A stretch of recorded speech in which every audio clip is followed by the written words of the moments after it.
कि जब आपसे दीक्षा ली थी तो मैंने लिखा था कि कामी हूं, क्रोधी हूं, कपटी हूं, और सब सत्य लिखा था।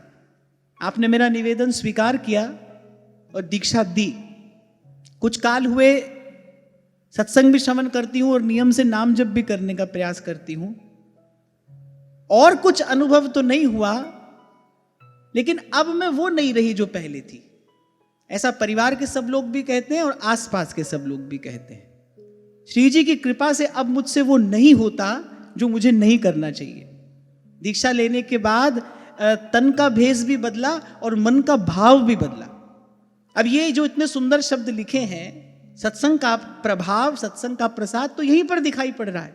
इसलिए मैंने कहा भले आपको आगे कुछ दिखाई ना पड़े, लेकिन वो छूट जाएगा।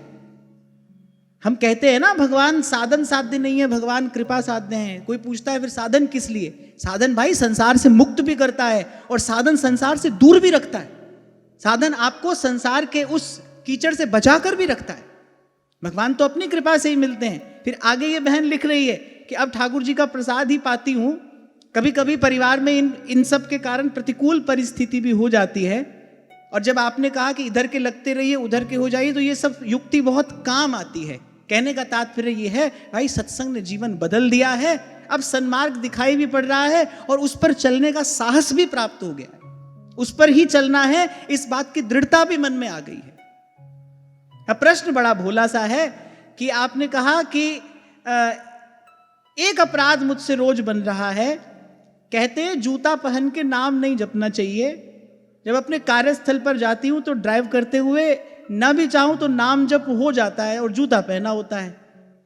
तो एक अपराध मुझसे रोज बन रहा है, तो इसका आप निवारण कर दीजिए। बड़ी भोली बहन मालूम पड़ती है कि आपने कहा कहते हैं, ऐसे सबकी बात सुनते नहीं है।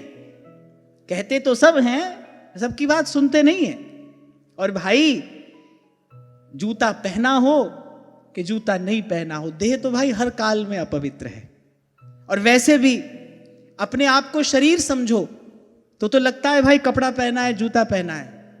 पर एक बार गुरु के ज्ञान का विचार करो, अपने आप को केवल जीवात्मा मानो, तो आपको पता चलेगा कि हमने तो 24 घंटे ही हार्ड मास का कपड़ा पहना है। सब साधन इसी को पहनकर ही तो करते हैं।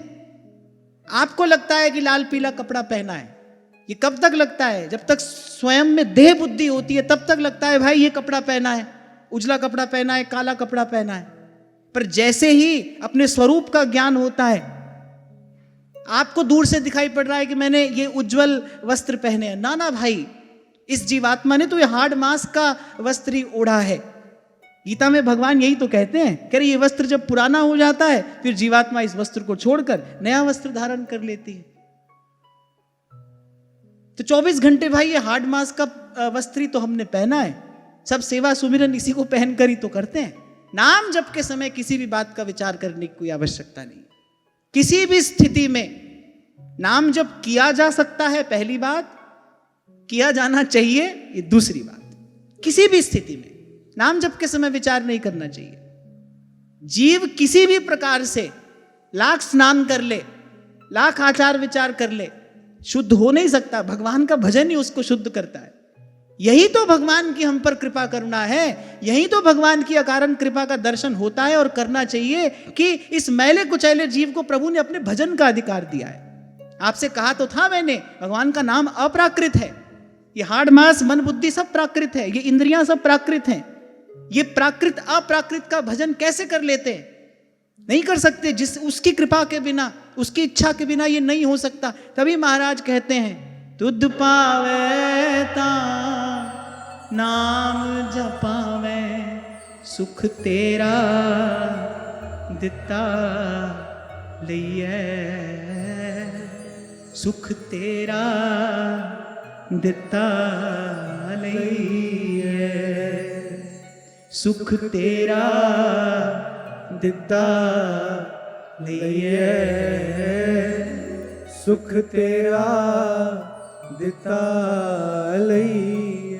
और फिर आपने कहा कि आप तो अपने आप को रोकने का प्रयास करते हो, नाम जप हो जाता है। देखो कितनी बड़ी भगवान की कृपा है, ये नाम की कितनी बड़ी कृपा है कि स्वतः ही नाम चल रहा है। तो भाई किसी को भी हाँ, जब मंदिर में श्री जी की सेवा में हो उस समय तो थोड़े आचार विचार का ध्यान रखना चाहिए, शिष्टाचार सदाचार उस समय तो ध्यान में रखना चाहिए, पर नाम जप के समय कोई विचार करने की आवश्यकता नहीं है। ऐसा नाम निरंजन होवे, ऐसा नाम निरंजन होवे, ऐसा नाम निरंजन होवे, ऐसा नाम निरंजन हो।